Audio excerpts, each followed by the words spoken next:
انقلاب اسلامی، امام خمینی رحمۃ اللہ علیہ نے بدلاؤ اور انقلاب کے اس عمل کو جاری رکھتے ہوئے صرف ایران ہی نہیں بلکہ پورے عالم اسلام میں ایک عظیم بدلاؤ اور انقلاب پیدا کر دیا۔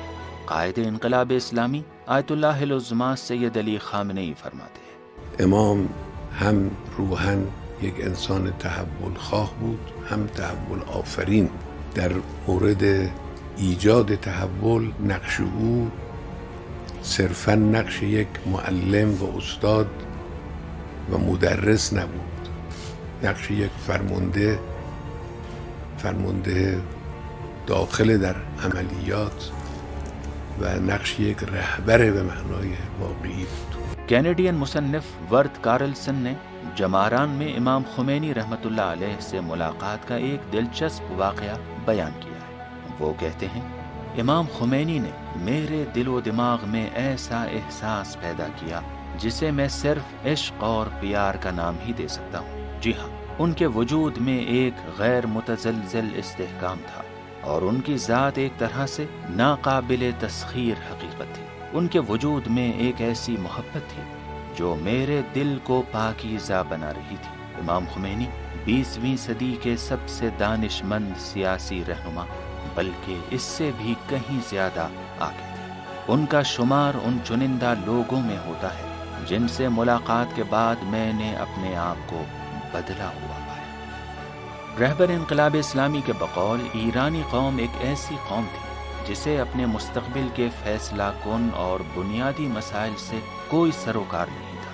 لوگوں نے حکومت کے سامنے سر تسلیم خم کر رکھا تھا اور بے حس اور لاپرواہ تھے۔ اپنی زندگی کے ذاتی معاملات میں بھی ان کا اپنا کوئی ارادہ یا اختیار نہیں تھا، لیکن امام خمینی نے اسی بے حس اور سر جھکانے والی قوم کو ایک بیدار اور طالب حق قوم میں تبدیل کر دیا۔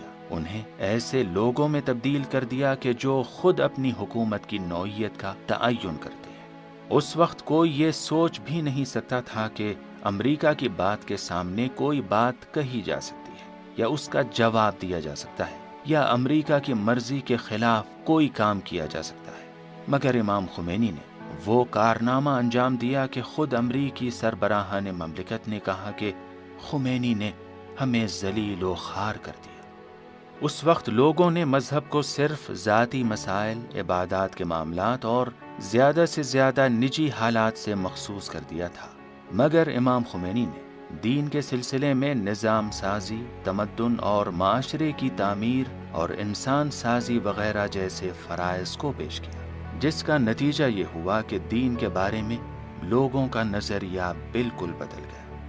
در حقیقت اسلام اور اس کی تعلیمات سے حاصل ہونے والی معنویت کے بارے میں بانی انقلاب اسلامی امام خمینی رحمۃ اللہ علیہ کا نظریہ یہ تھا کہ یہ انسانوں کی روح اور دل کو بدلنے کی توانائی رکھتی ہے۔ صحیفہ امام میں خود آپ کا ایک جملہ نقل ہوا ہے کہ قرآن مجید انسان سازی کی کتاب ہے، مکتب اسلام انسان سازی کا مکتب ہے، ایک ایسے انسان کی تعمیر کا مکتب جو تمام پہلوؤں کا حامل ہو۔ یہ اسلام صرف ایک مادی انسان نہیں بلکہ ایک خدائی انسان کی تعمیر کا خواہاں ہے۔ انسان کے تمام پہلو اس کے مد نظر ہیں۔ نکته مهم اینه این همه تحولات رو امام بزرگوار به وجود آورد که به معنای واقعی کلمه امام تحول بود، اما اینها رو از خدا میدانست.